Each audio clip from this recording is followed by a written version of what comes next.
ini kita akan bicarakan mengenai faal sistem kardiovaskuler.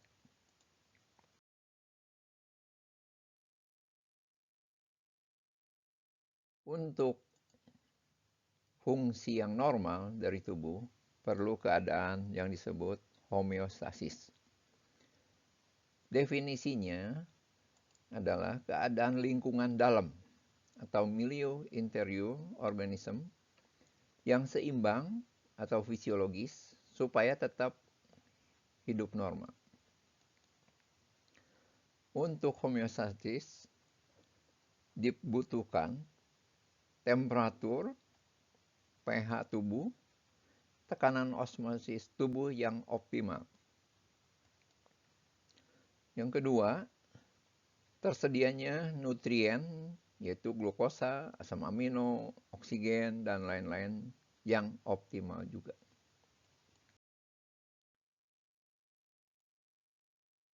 Homeostasis ini bisa berubah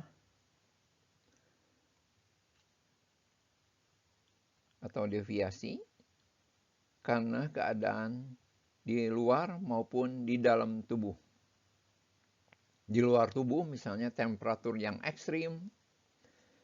Kalau dalam tubuh misalnya kegagalan dari fungsi ginjal. Deviasi ini akan dideteksi oleh detektor. Dalam hal ini yang berfungsi adalah reseptor. Dan detektor ini akan memberikan sinyal kepada regulator untuk memperbaiki keadaan deviasi dari homeostasis tadi. Yang berperan dalam regulator adalah sistem saraf dan sistem hormonal. Bila regulator berhasil memperbaiki deviasi tadi, maka tubuh dalam keadaan homeostasis kembali. Artinya orang tersebut sehat kembali.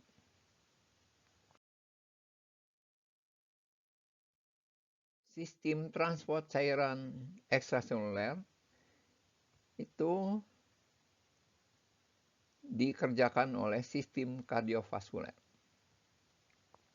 Sumber nutrien dalam cairan ekstraseluler diperoleh dari sistem respirasi untuk oksigen, sistem pencernaan dan hepar untuk makanan, pembuangan sisa metabolisme melalui paru, ginjal, yaitrek atau hepar. Hepar berfungsi untuk detoksifikasi. Sistem vaskuler itu membawa nutrien dari milieu eksterior masuk ke dalam milieu interior dan disebarkan ke seluruh sel yang membutuhkan. Misalnya yaitrek membawa nutrien dalam makanan ke seluruh sel, oksigen dari sistem respirasi membawa oksigen ke seluruh sel. Kemudian sisa-sisa metabolisme akan dibuang dari milieu interior ke luar, yaitu ke milieu eksterior. Yang berfungsi adalah sistem pernafasan untuk membuang CO2 dan ginjal membuang sisa metabolisme, misalnya ureum, sisa pengobatan, dan lain-lain. Peredaran darah itu sebenarnya dalam tubuh ada 3 sistem, yaitu peredaran darah paru, peredaran darah sistemik, dan peredaran darah koroner. Peredaran paru itu membawa darah yang kaya akan CO2 itu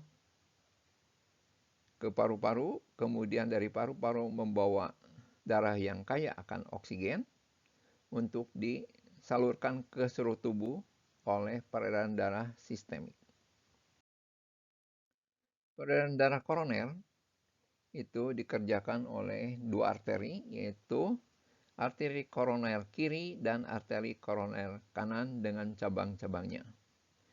Gambar di sebelah kanan kita bisa melihat itu mengenai katup aorta. Katup aorta di mana kalau kita melihat ada pembukaan atau asal muasal dari arteri koroner itu yang terlihat di gambar.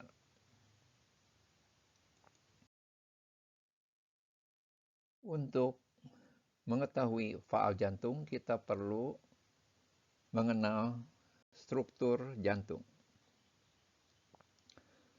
Kalau kita lihat jantung itu ada apex dan ada basis, namanya basis cordis. Basis cordis ini relatif tidak bergerak karena banyak pembuluh darah besar yang mempertahankannya. Seperti vena cava, aorta, arteri, dan vena pulmonalis. Kemudian kalau kita lihat, jantung itu ada 4 katup, yaitu katup mitral antara atrium kiri dan ventrikel kiri. Kemudian katup aorta antara ventrikel kiri dan aorta. Kemudian ada katup trikuspid antara atrium kanan dan ventrikel kanan, dan katup pulmonal antara ventrikel kanan dan arteri pulmonalis. Kemudian kalau kita lihat ototnya, kita bandingkan ventrikel kiri dan ventrikel kanan. Kita tahu bahwa ventrikel kiri ototnya relatif lebih tebal dibandingkan otot dari ventrikel kanan. Kemudian kita melihat bahwa katup mitral dan katup trikuspid itu dihubungkan dengan musculus papillaris di bawah oleh chorda tendinea. Fungsinya pada saat sistol, maka musculus papillaris ini akan memendek sehingga mempertahankan katup mitral atau katup trikuspid supaya jangan prolaps ke dalam atrium kiri maupun atrium kanan. Sedangkan katup aorta dan katup pulmonal itu tidak ada kordanya karena bentuknya seperti kantong dan cukup tebal. Mengenai peredaran darah, darah dari seluruh tubuh bagian bawah jantung akan masuk melalui vena cava inferior, masuk ke atrium kanan, dan dari atas jantung, dari tubuh bagian atas, kepala, akan masuk ke dalam atrium kanan melalui vena cava superior.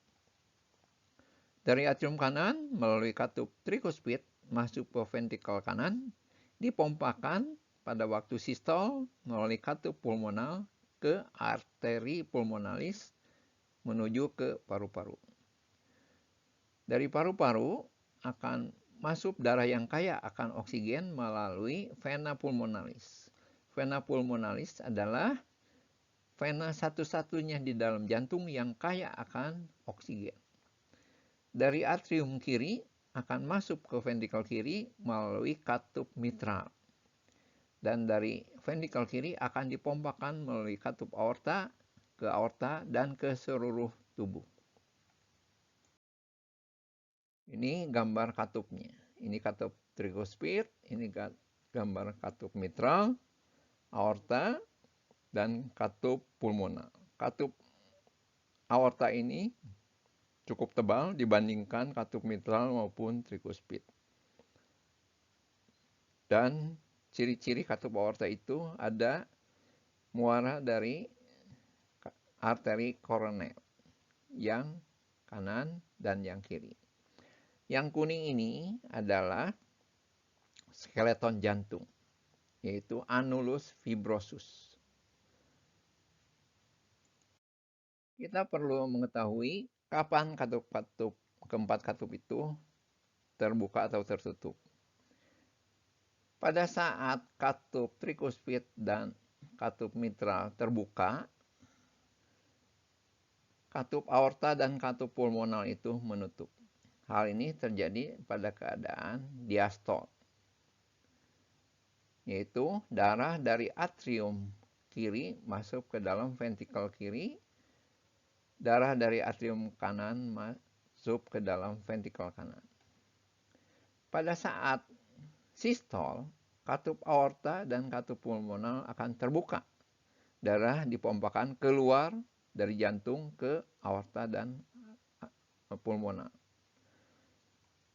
Sedangkan katup mitral dan trikuspid itu tertutup karena pompa jantung tadi pada saat sistol.